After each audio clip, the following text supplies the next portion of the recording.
اللہ تبارک و تعالی نے بعض چیزوں کو، بعض دنوں کو، بعض وقتوں کو، بعض مہینوں کو اپنی رحمت سے فضیلت عطا فرمائی ہے۔ اللہ تبارک و تعالی کے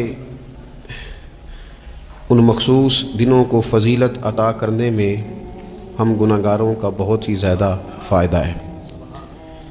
جب کچھ چیزیں فضیلت مآب ہو جاتی ہیں، ان کی عظمت بڑھ جاتی ہے، تو اللہ کے بندوں کو کم وقت میں زیادہ نفع کمانے کا موقع نصیب آتا ہے۔ نبی اکرم نور مجسم شفیع معظم صلی اللہ تعالیٰ علیہ وسلم کی امت کو اللہ تعالیٰ نے بہت ساری ایسی چیزیں اپنی رحمت سے دی ہیں کہ جن میں عمل تھوڑا ہے، اجر زیادہ ہے۔ اس کا نتیجہ یہ نکلتا ہے کہ انسان تھوڑے وقت میں، تھوڑے ٹائم میں، تھوڑی مصروفیت میں اپنے رب کریم کے بارگاہ سے زیادہ اجر کا مستحق ہو جاتا ہے۔ انہی مقدس، معتبر، معنی خیز ایام میں ایک بڑی فضیلت، زیادہ عظمت والا مہینہ ماہ رمضان المبارک ہے۔ قرآن مجید نے صراحت کے ساتھ اس ماہ مقدس کا نام لیا ہے۔ کیا معنی ہے؟ یہ وہ مقدس مہینہ ہے جس کا میرے رب کریم نے نام لیا ہے، اللہ نے نام لیا ہے۔ شہر رمضان الذی انزل فیہ القرآن، فرمایا رمضان کا وہ مقدس مہینہ ہے جس میں اللہ نے قرآن نازل فرمایا ہے۔ اس ماہ نور، ماہ سرور کا نام نامی اللہ تعالیٰ نے قرآن مجید کے اندر ذکر فرمایا۔ حضرت سلمان فارسی رضی اللہ تعالیٰ عنہ ارشاد فرماتے ہیں کہ شعبان المعظم کا آخری دن تھا، اگلے دن رمضان شروع ہونے والا تھا کہ رسول پاک علیہ السلام نے ہمیں رمضان کی فضیلت پر خطبہ ارشاد فرمایا۔ آپ اس بات کو غور سے سمجھیے کہ ایسا مہمان جس کے آنے سے پہلے اس کی فضیلت بیان کی جا رہی ہے، اور فضیلت کون بیان کر رہا ہے؟ امام الانبیاء صلی اللہ تعالیٰ علیہ وسلم۔ یہ صرف ہمارے دلوں کے اندر، امت کے دلوں کے اندر اس ماہ مقدس کی فضیلت کو اور اس کی عظمت کو بٹھانے کے لیے کہ پوری طرح تم اپنے ذہن میں اور اپنے دل میں ایک بات بٹھاؤ کہ ایک عظمتوں والا مہینہ تم پر سایہ فگن ہونے والا ہے، عظمتوں والا۔ حضور نے ایک دن قبل اس کی فضیلت بیان۔ ہمارے ہاں یہ ہوتا ہے کہ ہم کسی چیز کی اہمیت کو لیتے ہیں لیکن سمجھتے ہیں کہ یہ کوئی روٹین ورک ہے، یعنی نارملی ہر سال رمضان شریف آتا ہے، اپنے وقت کے حساب سے چاند بدلتا ہے اور اپنے وقت پر رمضان شریف آ جاتا ہے۔ ہم سمجھتے ہیں کہ مطلب روٹین کا ایک معاملہ ہے، ایک روٹین کی چیز ہے۔ لیکن اگر آپ اس کو اس نظر سے دیکھیں گے نا کہ اس مہینے کے آنے سے پہلے، یعنی ابھی ایک دن بعد آنا ہے رمضان کو، اور آنے سے پہلے حضرت سلمان فارسی فرماتے ہیں کہ نبی پاک نے ہمیں باقاعدہ بلا کے خطبہ دے کے رمضان کی عظمت ہمارے دلوں میں بٹھا، یعنی فکری طور پر اور ذہنی طور پر امت کو تیار کیا۔ فرمایا تم پر ایک ایسا مہینہ سایہ فگن ہونے والا ہے جو مبارک ہے تمہارے لیے، باعث برکت ہے تمہارے لیے۔ تم اپنے آپ کو ذہنی طور پر تیار کرو کہ ایک ماہ نور تمہارے قریب آ رہا ہے۔ جو رمضان، اسلامی عبادات جتنی بھی ہیں نا، وہ مخصوص پوجا پاٹ نہیں۔ اسلامی عبادات میں سے کوئی عبادت بھی ایسی نہیں جس کا مقصد ہی ہو کہ آپ نے اتنے وقت سے لے کر اتنے وقت تک فلاں عمل کرنا ہے۔ جتنی بھی عبادات ہیں اسلامی، وہ اپنے دامن میں کوئی نتیجہ رکھتی ہیں، کوئی رزلٹ رکھتی ہیں، اس کے ثمرات انسانی زندگی پر مرتب ہوتے ہیں۔ انسان کو تزکیہ نصیب ہوتا ہے، اس کے باطن کو صفائی نصیب ہوتی ہے، اسے خیر کرنے کا موقع ملتا ہے، تربیت کے بہت سارے مواقع اس میں پائے جاتے ہیں، بہت سارے اسرار و رموز کے ساتھ اسلامی عبادات ہیں۔ یہ جو رمضان المبارک ہے نا، یہ جو روزہ ہے، یہ روزہ اپنے دامن کے اندر تربیت رکھتا ہے، تربیت۔ یا ایھا الذین آمنوا کتب علیکم الصیام کما کتب علی الذین من قبلکم لعلکم تتقون۔ اے ایمان والو، تم پر روزے فرض کیے گئے جیسا کہ تم سے پہلے لوگوں پر بھی فرض کیے گئے تھے تاکہ تم تقوی اختیار کرو۔ روزہ تمہیں پرہیزگار بنائے گا، تمہارے اندر سے جو نفسانی چیزیں ہوں گی انہیں نکالے گا، اور اللہ تبارک و تعالیٰ کی طرف تمہارے دل کا رجحان ہوگا، تمہاری روح کا رجحان ہوگا، تمہیں تزکیہ دے گا۔ روزہ انسان کی تربیت کرتا ہے، انسان کو روزہ ذہنی طور پر تیار کرتا ہے کہ اللہ کے حکم کے مطابق کھانا ہے، اللہ کے حکم کے مطابق پینا ہے، سب سے بڑا مسئلہ اس دور کا رزق حلال کا حصول ہے اور حرام سے اجتناب ہے. تو روزہ ہمیں یہ سبق پڑھاتا ہے کہ ہم وہی کھائیں گے اور اسی وقت کھائیں گے جو کھانے کا ہمیں ہمارے رب نے حکم ارشاد فرمایا ہے، اور جسے اللہ رسول منع کر دیں گے جتنی مرضی چمک دمک اپنے دامن میں رکھے، جتنی مرضی، لیکن ہم وہی لیں گے جو ہمارے لیے جائز ہے. آپ غور فرمائیے، روزہ لعلکم تتقون، روزہ تمہیں پرہیزگار کرتا ہے. بہت سارے لوگ ایک بات کرتے ہیں کہ عادتیں نہیں بدلی جاتی. یار کوشش کرتا ہوں لیکن میری عادت نہیں تبدیل ہوتی. میں آپ کو ایک رائے دینے لگا ہوں، مشورہ دینے لگا ہوں. میں آپ سے یہ عرض کرنے لگا ہوں کہ موقع آیا ہے رمضان شریف کا. رمضان میں نہ بندہ روٹین میں اپنی عادتیں بدلتا ہے. کسی کو سویرے 7 بجے کھانے کی عادت ہے، کسی کو 9 بجے کھانے کی عادت ہے، کوئی صبح ناشتہ نہیں کرتا، دوپہر میں ہی کھاتا ہے. لیکن رمضان آیا تو عادت بدل گئی. 7 بجے والا بھی نہیں کھا رہا، 9 بجے والا بھی نہیں کھا رہا، دوپہر والا بھی نہیں کھا رہا، سارے سحری میں کھا رہے ہیں. عادت بدل گئی، بالکل طبیعت بدل گئی، روٹین چینج ہو گئی. کوئی اٹھ رہا تھا صبح فجر میں، اللہ کی توفیق سے اللہ تعالیٰ معاف فرمائے تو کچھ ایسے بھی تھے جو 9-10 بجے اٹھ رہے تھے، کچھ الحمدللہ فجر پڑھ کے چلو کسی وجہ سے پھر سو گئے، 10-11 بجے اٹھ رہے تھے، روٹین بدلی ہوئی تھی. رمضان آیا تو بدل گئی، سارے سحری میں اٹھ رہے ہیں، تہجد کے وقت سب کی آنکھ کھل رہی ہے.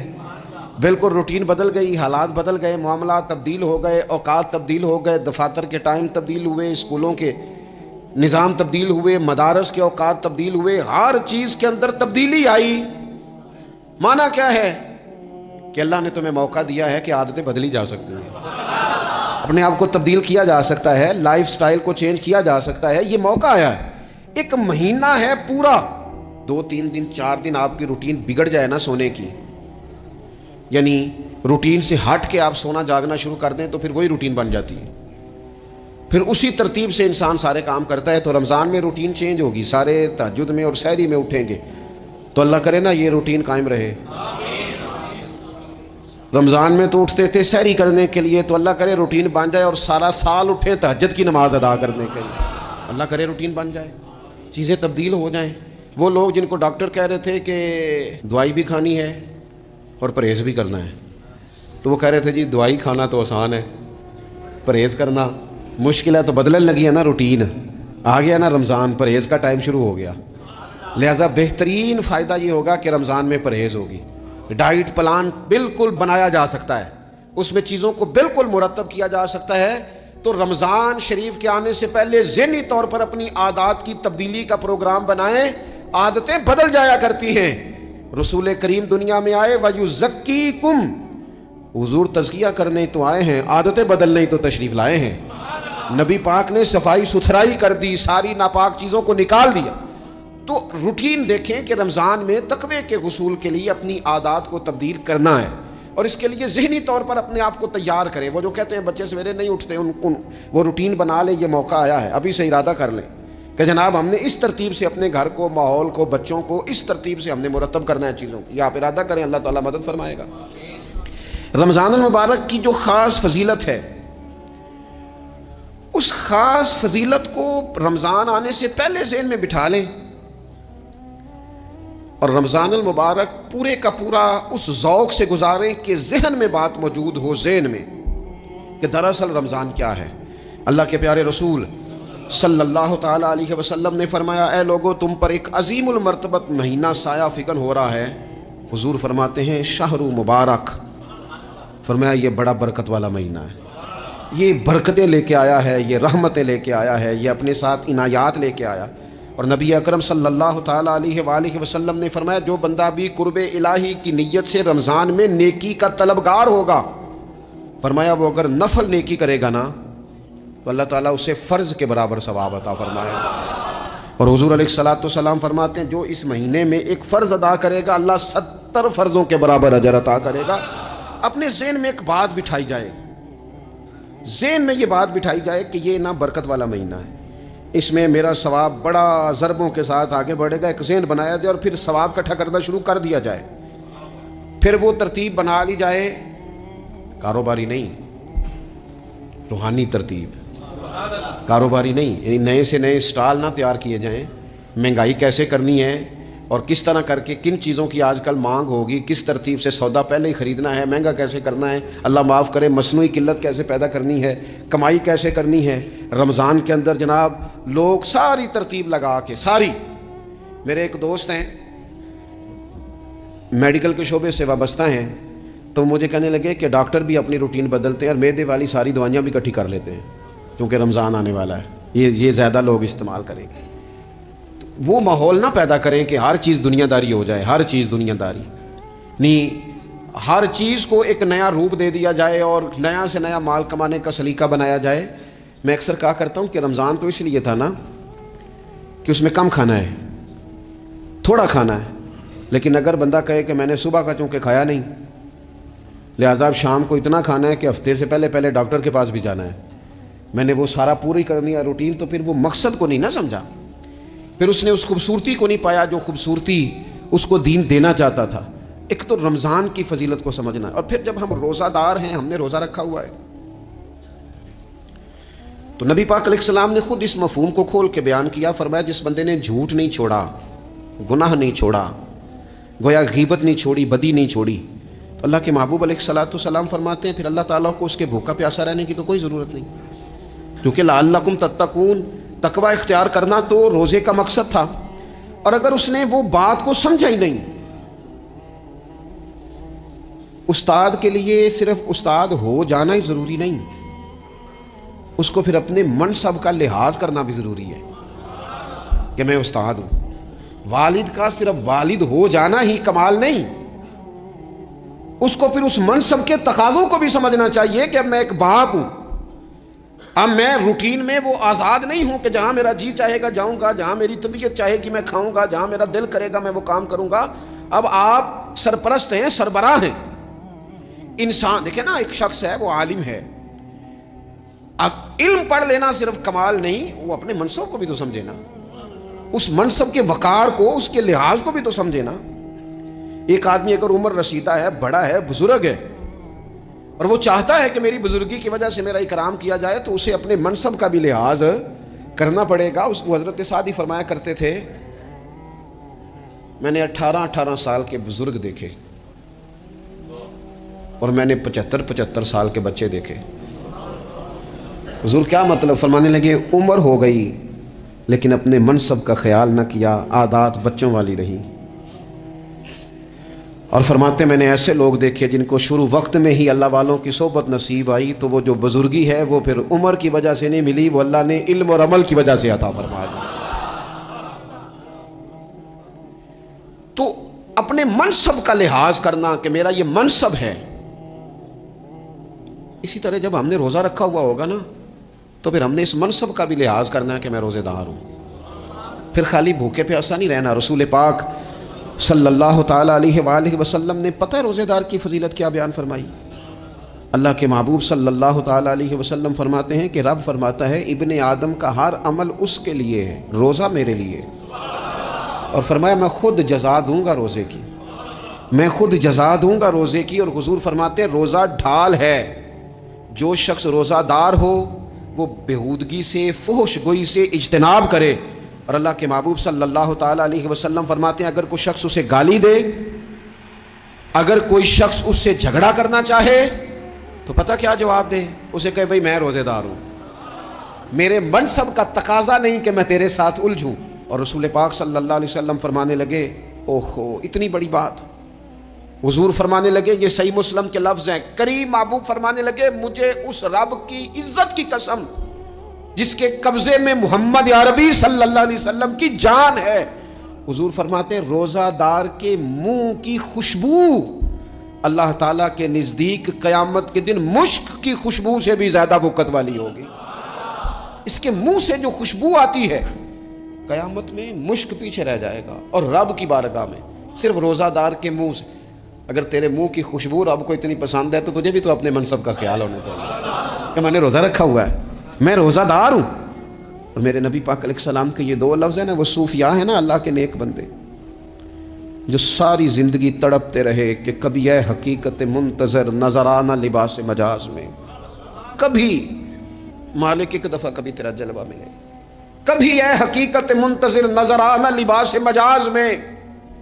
لاکھوں سجدے تڑپ رہے ہیں میری جبین نیاز میں، اور جو ساری زندگی کہتے رہے کہ ہم تو عمر دراز مانگ کے لائے تھے 4 دن، 2 آرزو میں کٹ گئے، 2 انتظار میں، یہ دیکھو انہیں انعام ملنے لگا ہے۔ جو اس کی راہ کے سوالی تھے، جو اس کے رستے کے مسافر تھے، جو اسے پانا چاہتے تھے، جو اس کی دید کرنا چاہتے تھے، جو اسے ملنا چاہتے تھے، میرے رسول پاک علیہ السلام نے فرمایا روزہ دار کو 2 خوشیاں ملیں گی۔ ایک خوشی اس وقت ملتی ہے جب وہ افطار کرتا ہے، اور فرمایا ایک خوشی اس وقت ملے گی جب وہ اپنے رب سے ملاقات کرے گا، جب وہ اس سے ملے گا، تو اس وقت روزہ دار کو خوشی ہوگی۔ میرے دوستو، خوشی تو جو ہوگی سو ہوگی، لیکن یہ لفظ بڑے حسین نہیں کہ روزہ دار کی رب سے ملاقات ہوگی، یہی لفظ بڑے باکمال نہیں۔ ایک روایت میں تو یہ ہے نا کہ روزہ میرے لیے ہے، میں اس کی جزا دوں گا، اور ایک روایت میں یہ ہے کہ روزہ میرے لیے ہے اور رب فرماتا ہے میں خود روزے کی جزا ہوں، یعنی باقی نیکیوں پر ثواب ملے گا، روزہ رکھنے والے کو رب رحمان ملے گا۔ نبی اکرم صلی اللہ تعالی علیہ وسلم کے امت کے صوفیاء نے نا کچھ چیزوں کو بڑا کھولا ہے۔ عارف رومی کہتے ہیں کہ ایک دن نا محمود غزنوی نے خزانوں کے دروازے کھول دیے اور فرمایا بھئی میں نے آج ہر چیز کھول دی ہے، جو جس چیز پہ ہاتھ رکھے گا وہ اسی کی ہو جائے گی۔ لوگ دوڑے، کوئی سونے کی طرف، کوئی چاندی کی طرف، کوئی جائیدادوں کی طرف، کوئی خزانے کی کنجیوں کی طرف، کوئی بڑے بہترین گھوڑے اور اونٹوں کی طرف، لوگ دوڑ گئے، جو جس پہ ہاتھ رکھے گا اسی کا، سب بھاگ گئے۔ ایاز بیٹھا ہے، نہ وہ حسن میں رہی شوخیاں، نہ وہ عشق میں رہی گرمیاں، نہ وہ غزنوی میں تڑپ رہی، نہ وہ خم ہے زلف ایاز میں، وہ لذتیں کہاں۔ ایاز چپ کر کے بیٹھا ہے۔ پھر محمود نے ایاز کی طرف مخاطب کر کے کہا ایاز اٹھنا نہیں، آج لوٹ سیل لگ گئی ہے، جو جس چیز پہ ہاتھ رکھے گا اسی کی۔ ایاز کہنے لگا بات پکی ہے نا؟ تو محمود خوش تھے، موڈ بڑا اچھا تھا، کہا بالکل پکی ہے۔ تو ایاز کہنے لگے چلو ٹھیک ہے۔ ایاز اٹھے، پیچھے سے جا کے نا تو محمود کے کندھے پہ ہاتھ رکھ دیا، محمود کے کندھے پہ ہاتھ رکھا۔ محمود کہنے لگے یہ کیا بات کا، آپ سے میں نے پوچھا تھا بات پکی ہے، جو جس پہ ہاتھ رکھے گا اسی کا نا۔ تو تھوڑی دیر پہلے مسکراتے چہروں میں آنسو آ گئے، ایاز بھی روئے تو محمود بھی روئے۔ کہا بادشاہ پکا رہنا، وہ جن کو خزانے چاہیے تھے وہ دوڑ گئے، مجھے تو چاہیے۔ لنگ کئی مہینے تے برس گئے تے تیری دید نو دیدے ترس گئے، تیری تو ملے گا۔ تو پھر کہا محمود نے، اس نے کہا میں وعدہ کر چکا تھا، بس ٹھیک ہے، باقیوں کے خزانے اور میں تیرا، طے ہو گئی۔ فرمایا باقی نیکیوں پر ثواب ملے گا، روزہ رکھنے والے کو رب رحمان ملے گا، اللہ کا قرب ملے گا۔ دیکھو نا، وہ خاص انسان کو کیفیت حاصل ہوتی ہے روزے میں، رب کے ہونے کا یقین۔ وہ جو صوفیاء کہتے ہیں نا مراقبہ کرو، وہ نصیب ہوتا ہے۔ یعنی کسی کو کیا پتہ ہے اس کا روزہ ہے کہ نہیں، اکیلا ہے نا گھر میں، فریزر بھرا ہوا ہے، نہیں نہ کھاتا، کیوں؟ اسے پتہ ہے میرا رب میرے ساتھ ہے، میرا رب مجھے دیکھ رہا ہے۔ بس یہ تصور توحید پکا ہو جاتا ہے رمضان، تو پھر اللہ تبارک و تعالیٰ کی بھی خاص رحمت اور کوئی خاص ہی اعزاز۔ حضور فرماتے ہیں جنت کے کئی دروازے ہیں، ایک باب الریان ہے، اس سے صرف روزہ دار گزریں گے۔ آواز ہوگا روزے والے آ جاؤ، وہ آ جائیں گے، فرمایا اس خاص دروازے سے گزرو، جب گزر جائیں گے تو فرمایا بند کر دو بھائی، اور کوئی نہیں گزرے گا یہاں سے، دروازہ ہی مخصوص ہے، ان کا اعزاز ہی ذرا زیادہ ہے۔ تو میرے عزیز، رمضان شریف کے اندر وہ منصب کا بس خیال رکھیں کہ میں روزہ دار ہوں، اس احتیاط کے ساتھ۔ اور دوسری جو رمضان کی چند عبادات ہیں نا، سب سے پہلی تو میں عرض کروں گا تراویح کے حوالے سے۔ یہ بات یاد رکھ لیں کہ نبی پاک علیہ الصلوۃ والسلام نے فرمایا جس نے ایمان اور احتساب کی نیت کے ساتھ رمضان میں قیام کیا، اللہ اس کے پچھلے سارے گناہوں کو معاف فرما دے گا۔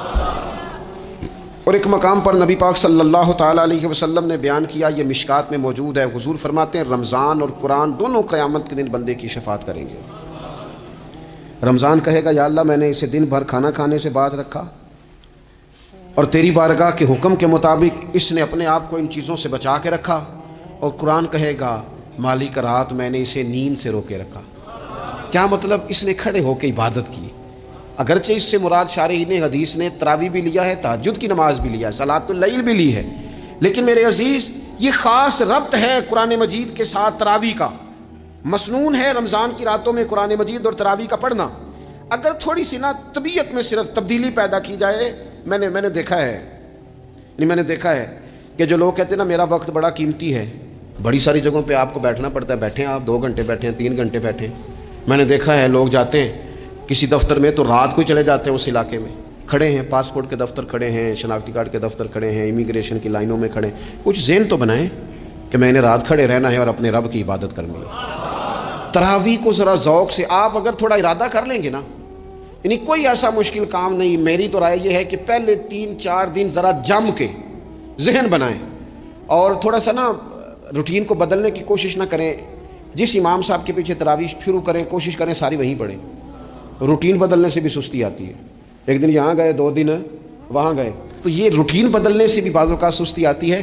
کوشش کریں ایک جگہ پہ قرآن شریف سننا شروع کریں اور پھر پورا قرآن مجید وہیں پہ سنیں اور تھوڑا ذہن بنائیں. میں نے دیکھا ہے ہمارے استاد صاحب اس طرح کیا کرتے تھے کہ بہت تھوڑا کھانا افطاری کے وقت، تھوڑا، اور ان سے کہا جاتا آپ بزرگ آدمی ہیں اتنا کم کھانا کیسے نظام چلے گا؟ تو فرماتے تھے میں 1 چپاتی اور آدھی چپاتی کھا لوں گا لیکن تراویح کے بعد. اب اگر زیادہ کھانا کھاؤں گا تو طبیعت میں سستی آئے گی، میرے لیے کھڑا ہونا مشکل ہو جائے. سادہ سا کھانے کے ساتھ افطاری کی جائے گی. اور تراویح کے لیے اپنے آپ کو ذہنی کہاں ٹائم ملتا ہے سارا سال قرآن پڑھنے سننے کا؟ یہ تو اللہ نے موقع عطا فرمایا ہے. تو تھوڑا سا اگر دلچسپی پیدا کی جائے، بڑا بڑا سونا قرآن مجید پڑھا جاتا ہے مساجد میں، بچے بڑی بڑی خوبصورتی سے، تو اللہ کا شکر ہے جگہ جگہ پہ. اور مساجد کے علاوہ بھی میں نے دیکھا ہے ہم سے لوگ مطالبہ کرتے ہیں کہ ہماری فیکٹری میں رات کو بھی کام ہوتا ہے، اتنے سارے ورکر ہیں تو بچہ کوئی مل جائے قرآن شریف سنائے، فلانی جگہ بھی اتنے لوگ ہیں تو اگر موقع مل جائے تو اگر تھوڑا ذہن بنایا جائے، شوق پیدا کیا جائے تو اللہ تعالیٰ فضل فرماتا ہے، انسان کو طاقت ملتی ہے کھڑے رہنے کی. ایک تو تراویح، روزہ، تراویح، اور تیسری بات ہے سحر اور افطار.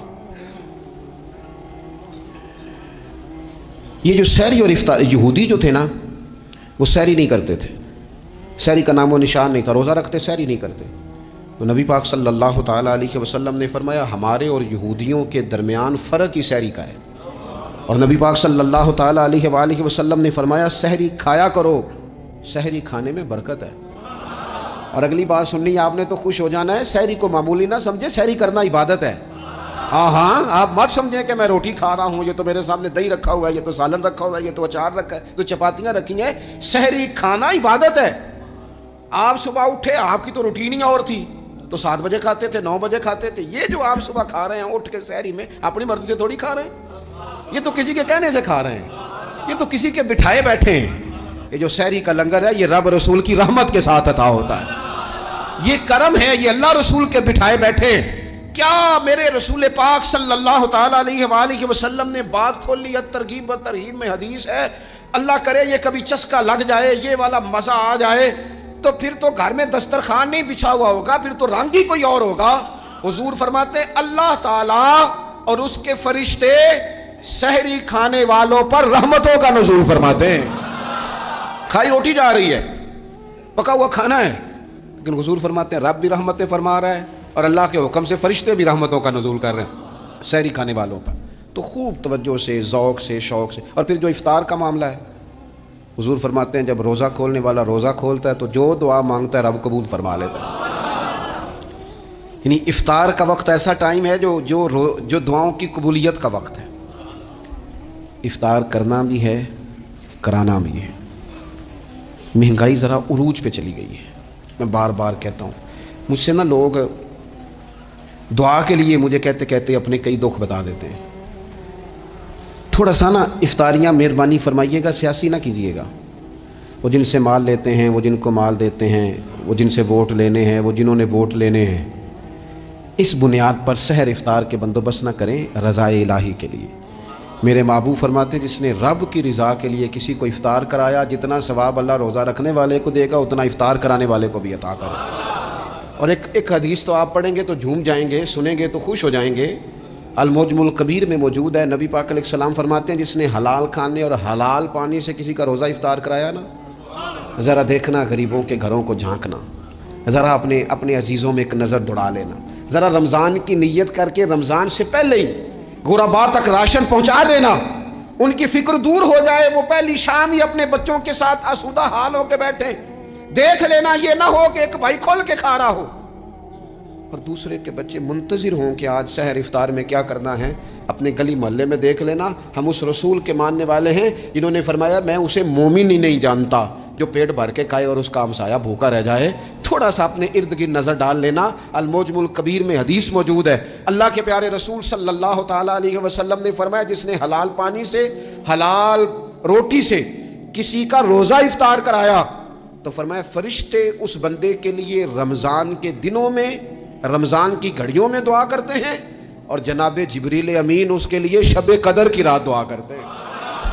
حضرت جبریل شب قدر میں دعا کریں گے خاص رات, یا اللہ اس بندے پر فضل فرما, اس نے تو غریب آدمی کو افطار کرا. یہ ایک عبادت ہے, اس عبادت کا خیال کریں. پھر اعتکاف آئے گا, رمضان کے آخری 10 دنوں کا اعتکاف.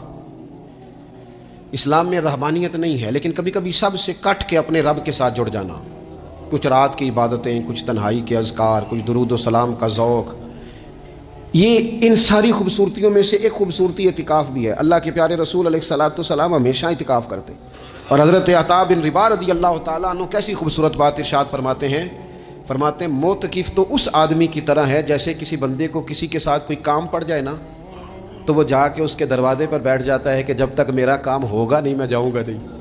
فرماتے ہیں یہ اعتکاف والا بھی آ کے رب کریم کے گھر بیٹھ گیا ہے کہ جب تک تو معاف نہیں کرے گا میں جاؤں گا نہیں, جب تک تو بخشش نہیں کرے گا میں اس دروازے سے ہٹوں گا نہیں.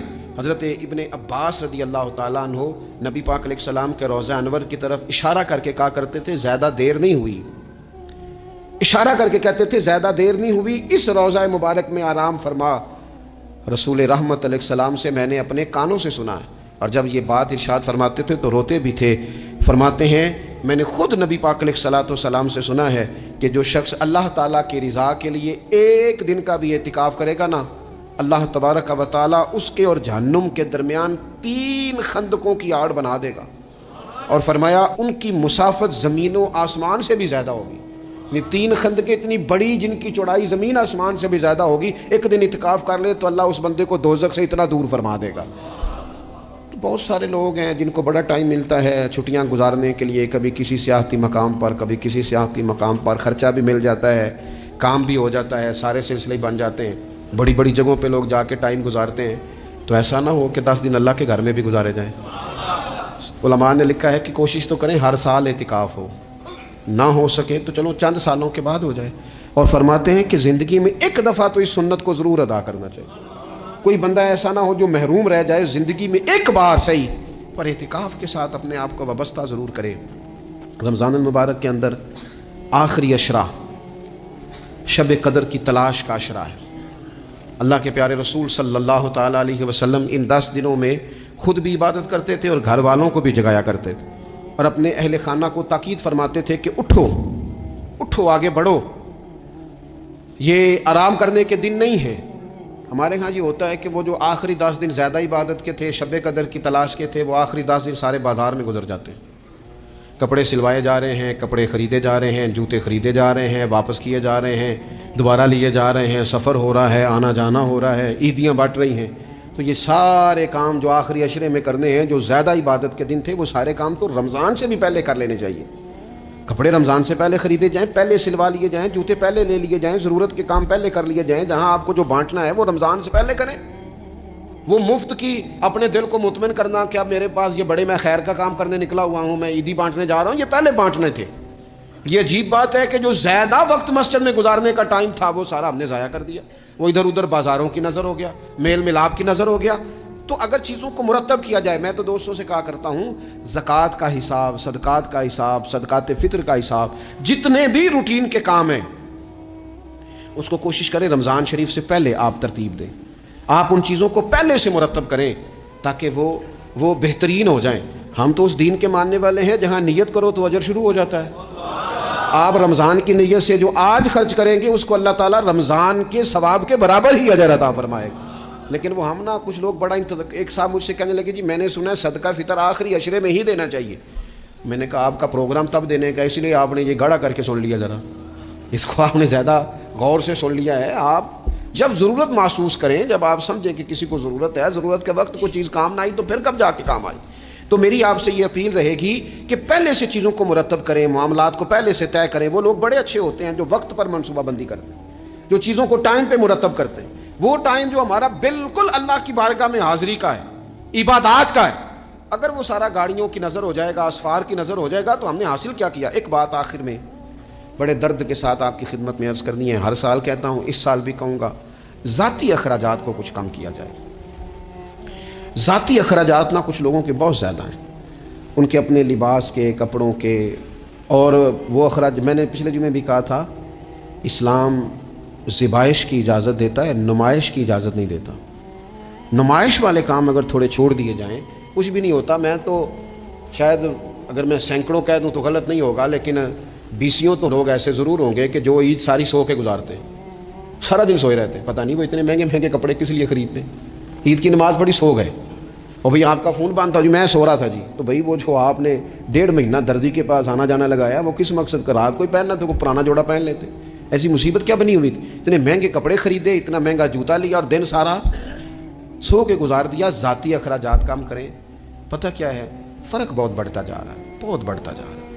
یعنی ایک جگہ پہ چیزیں پڑی ہیں، خراب ہو گئی ہیں، کھانے کا ٹائم نہیں، پہننے کا ٹائم نہیں، اور ایک جگہ وہ ہے کہ جہاں لوگ دوائی کو ترس رہے ہیں۔ گندم امیر شہر کی ہوتی رہی خراب، اور بچی کسی غریب کی فاقوں سے مر گئی، اور کسی نے کہا تھا کہ غریب شہر تو فاقوں سے مر گیا لیکن امیر شہر نے ہیرے سے خودکشی کر لی، اللہ معاف فرمائے۔ تو بہت ساری جگہوں پہ لوازمات زیادہ ہیں، اخراجات زیادہ ہیں، تکلفات زیادہ ہیں۔ اس رمضان میں مہنگائی کا جو زور ہے، حالات کی جو سنگینی ہے، اور تھوڑا پیچھے جائیں تو غریب علاقوں میں جس قسم پرسی کے ساتھ لوگ اپنا وقت بتا رہے ہیں، اگر صرف امیر لوگ اپنے کچھ ذاتی اخراجات کو کنٹرول کرنے میں کامیاب ہو جائیں تو بڑے سارے لوگ ایسے ہیں جن کے لیے وہ خوشیاں بانٹنے کا ذریعہ بنیں گے، اسباب۔ اور ویسے بھی زندگی سادہ کریں، آسان ہو جائے گی۔ زمین پر چلیں، آپ محسوس کریں گے کہ زندگی بہتر ہو گئی ہے، آسانی والی ہو گئی ہے۔ اللہ کی بارگاہ میں دعا کرتا ہوں اللہ تعالی ہم سب کو سمجھ نصیب فرمائے۔